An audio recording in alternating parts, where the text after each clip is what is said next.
Hey, what is going on, everyone? This is your boy Tanveer Syed, the Bengal Dragon, Blind Man Reviews. Make sure you hit that like, subscribe, and bell notification buttons on whichever channel that you're watching it, as all your free support in that way would really help this channel grow through the YouTube algorithms and through the comment section by the comments you post through the YouTube engagement as well. First of all, happy Cinco de Mayo to all of you. And I hope you've had a great weekend of, Star Wars Day and Cinco de Mayo. So I'm just going to talk about my second time trying out this thing called Beep Ball. I would like to thank all those involved with the Space Coast Beep Ball organization, trying to start up the Space Coast Roadrunners team. I'm coming from a cricketing background, right? I used to play blind cricket for Yorkshire County. That being said, I always had a fascination for competitive blind sports. In fact, in England, I played with people who actually did blind uh, cricket, blind tennis, and I believe blind rugby as well. Blind rugby or blind soccer as well. So um, the whole world of competitive sports, especially for people with disabilities and blind people, it is uh, something very thrilling. And I'll get to this maybe in this video, maybe in next video. But first of all, let me talk about my own experience. Okay, coming from a cricketing background, and yes, I was a little mistaken in my previous video. The ball indeed is a softball. It's slightly larger. Uh, it's still not something you want to get hit on the face with, but it's not as dangerous as I first thought. Okay, I mean, if I had one right now, I would actually show that to you. But it is something that you can pretty much knock it around, and it constantly keeps beeping unless there is an internal switch that is pressed down, and the switch is like almost like in the core of the ball. Damage, I don't think in initial sense is an issue. Okay. In terms of the rules that I understood, all people have to be blindfolded. So yes, this was the first time I did an entire practice session blindfolded, especially when the ball was in play, and the dynamics are a little different. Okay, compared to the first time when I did not know that the outfielders have to be blindfolded. I did not know that. And as I mentioned before, there's only first and third base. There is no second base. Something about when the ball passes home plate, I think that's when you're allowed to either run towards first or third base, if I'm not mistaken. Please do correct me on this if I'm wrong. Other than that, whilst you're batting, this is what the coach explained to me. Unlike in regular baseball, the pitcher is actually on your team. The pitcher is actually trying to get you to hit the ball. And the pitcher, I think, is a sighted person. The pitcher and well, the the catcher in the back. The cricket equivalent of it will be a wicket keeper. They're fully sighted. The batter is not sighted. The outfielders are of the opposite team. So once a ball is hit, the run is taken basically, towards the first or third base. If the ball is caught by any of the outfielders or infielders or whatever, if the ball is caught, then the batter is considered out. If the ball is caught before the batter reaches base, basically. Okay. In terms of other rules of one bounce catches or direct catch outs, I am not sure of that. But the outfielders, like I mentioned, are blindfolded. Okay. Now let me talk to you a little bit about my own experience with first outfielding as a blind person. Okay. If any of my cricket coaches, Mark Beckles or Professor Dean Harrington, if any of them ever saw me in the outfield here, they would talk my head off. They would tell me, Tanvir, I have taught you long barrier, long barrier, long barrier for 4 years. Where is your long barrier? If anyone knows cricket, they'll know exactly what I'm talking about, because a lot of the times the ball went between my legs, and we were practicing on AstroTurf. Let me tell you something. It might look that, or it might seem that just because the AstroTurf is a little soft, it's easier to dive on it. Oh my God, believe me, AstroTurf is one of the things you do not want to dive on. Okay, because the injury you get is like, the friction is pretty high. It's like, it already has pretty good grip. On top of that, like, the skin peel. Oh my God, the skin peel. Like, if you actually run and dive, like, like your hands and our legs are gonna feel like a plucked, like a chicken with its with its feathers plucked Right. out. Sorry about the transition, but the camera was, sort of tripping up, so I had to start a new recording session with Zoom. This is my first session with Zoom, so this is going to be an interesting experience. Okay, so as I was mentioning, diving on AstroTurf is actually not recommended. I should practice a bit more, because given that you're blindfolded, you are constantly trying to concentrate on the source of sound, trying to block out all the other noises along with the other sound of either the first base or third base, right? You're trying to isolate a lot of things in your mind and trying to focus only on one thing. Here's what I found works.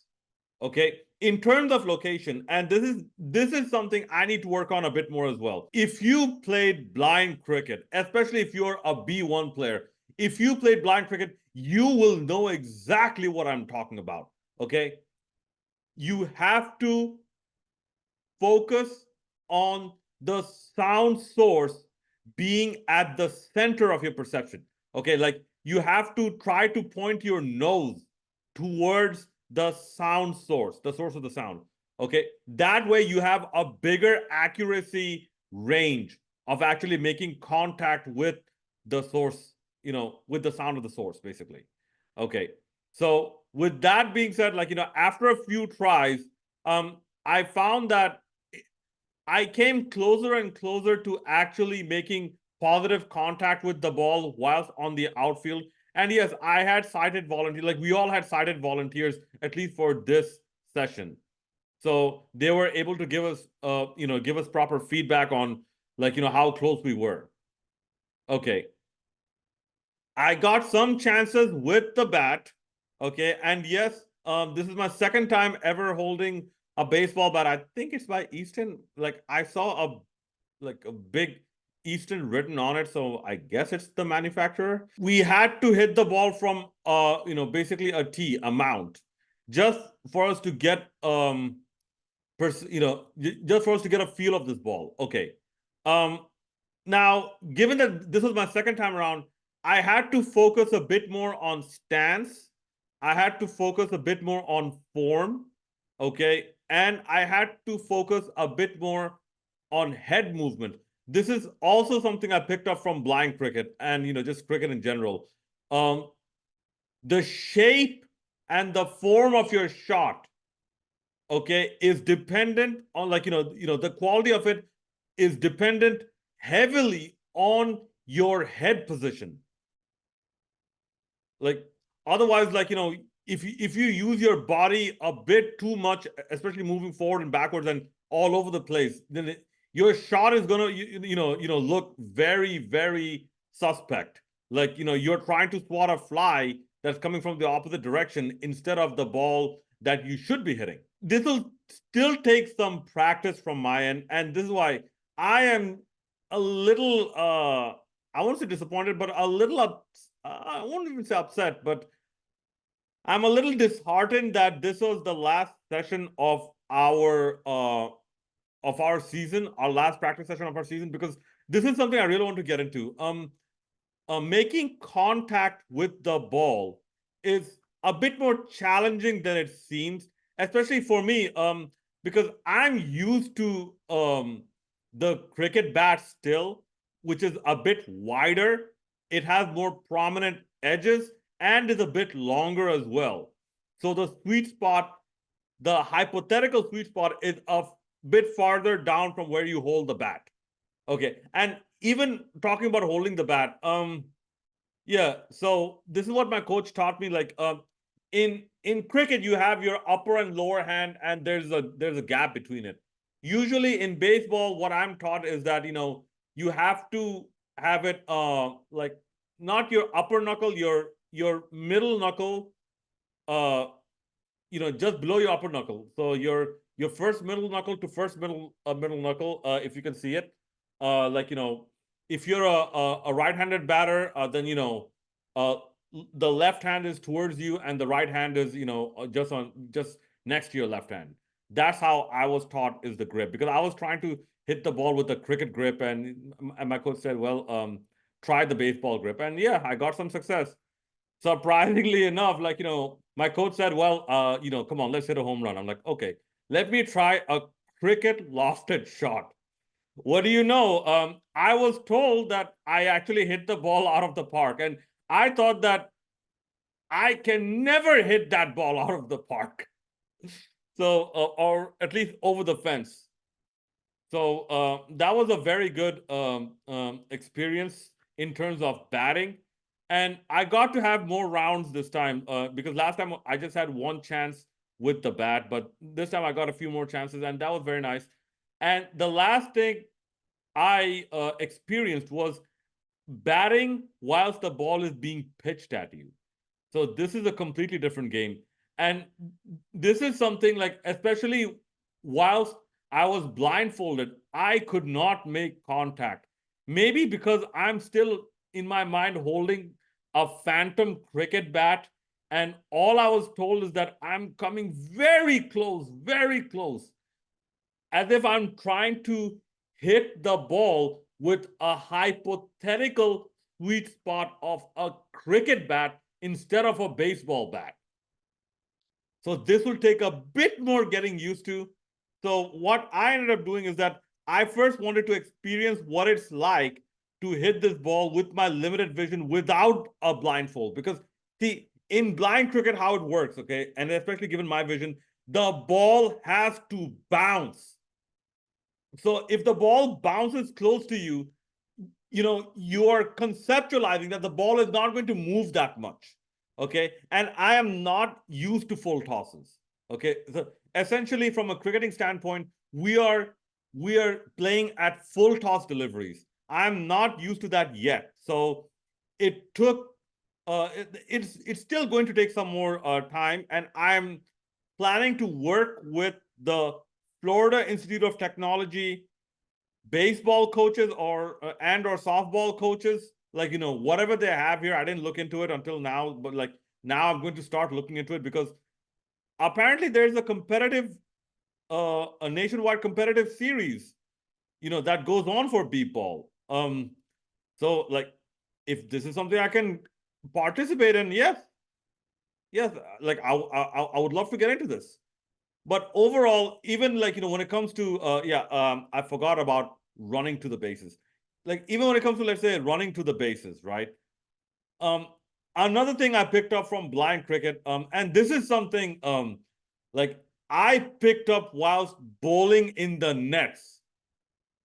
I picked it up while bowling in the nets with the regular ball, because in cricket, like I was a medium fast bowler. Okay. Like the type of guy that used to get late swing, and late swing movement and slight seam movement. Okay, the type that will annoy the batters, like based on line and length, will annoy the batters. Okay, so I always used to count my steps before I went in for the final lunge to bowl the delivery, especially when I was bowling like medium fast balls. Okay, when it came to like running between the wickets, initially I before I accepted my role as a low partial, where I always used to have a runner, And however, I always preferred not having a runner because I always felt like I can run, my legs work, and I can move fast enough. So I would like to have that excitement of being run out on my own terms instead of someone else running for me and being run out on their terms. But anyways, it's just a personal like a preference thing. Like nothing against any of the people who have helped me out, like acting as my runners. But I counted there used to be usually 11 to 12, running paces between the batting crease and the bowling crease, okay, to complete one run. So I use the same formula here, at least for this practice pitch. Like I counted the number of steps that I need to take before I went and hit the base that was actually making the noise. So in case you missed it in my last video, once you hit the ball, a sighted umpire will indicate, or a sighted umpire will indicate which base you have to run to. And you have to run towards that base. Another trick I found worked for me is that whilst I was running, I should always, try and charge my head or charge my nose towards the source of the sound. Like, always try to keep that centered, because that way you have a very low chance of overrunning the post. And there's no real scare of having an accident by running into the post, because this is it's like a tall pillow. You can't really get hurt by running into a vertical pillow. But overall, I had a wonderful experience, ladies and gentlemen. If you are a visually impaired person in Brevard County, please do try and look up Space Coast Beep Ball. Like, they have a Facebook page. I'm going to put that link in the description below. And please do try and support your local beep ball team if you are not in Brevard County and if you're somewhere else. Okay? Because like I said, blind sports, I mentioned this once to my cricketing captain, or in front of my cricketing captain, whilst we were having a team meeting. This is when I was playing for Yorkshire. I said that just like everyone else, blind people also have aspirations, to be successful sports people, sports personalities. Okay. And we were talking about cricket. Okay. So I said that even blind people want to be like Waqar Younis. Blind people want to be like Sachin Tendulkar. Blind people want to be like Kevin Peterson. It's not only the fully sighted people. Blind people want to be like Jimmy Anderson. Okay, blind people want to be like Shane Warne, like Glenn McGrath, like my personal favorite, Brian Lara. Okay, even blind people have these dreams, but due to our own limitations, because of something, a feature within disabled people and a feature of the system as well, both of them combined, we are not able to pursue our dreams at all. And yes, the closest we can get is through blind sports, and we are very thankful for that opportunity, that we are at least coming close to living out our dream, or at least trying to emulate our dream, like one of our many aspirations. Okay, my captain said that when I heard that 10, honestly, I wanted to cry. So, I did not know, it really resonated that much with people, but this is how important, at least for me, blind sports is. It really, really, acts as a very positive influence for people, with these type of challenges. And this is why, see, Yorkshire Blind Cricket was not cheap. We had to pay membership fee and we had to pay for our uniforms. Okay, and I didn't mind. We did not get paid for the game. In fact, we had to pay out of pocket. We did not mind, because we reveled in that opportunity. But I hear here in Beep Ball it's a little different. I hear that the players might not be charged, but still, this is something I would highly recommend you confirm with your local beep ball team. But anyways, those are my thoughts on beep ball. If and or when I have more experience, I will make a video about it. Thank you so very much for watching. Please do hit that like, subscribe, and bell notification buttons. Leave your comments in the comment section below, and do share this video with anyone you might think might find this video informative or enjoyable. This is Tanveer Sai, the Bengal Dragon Blind Man Reviews, signing out.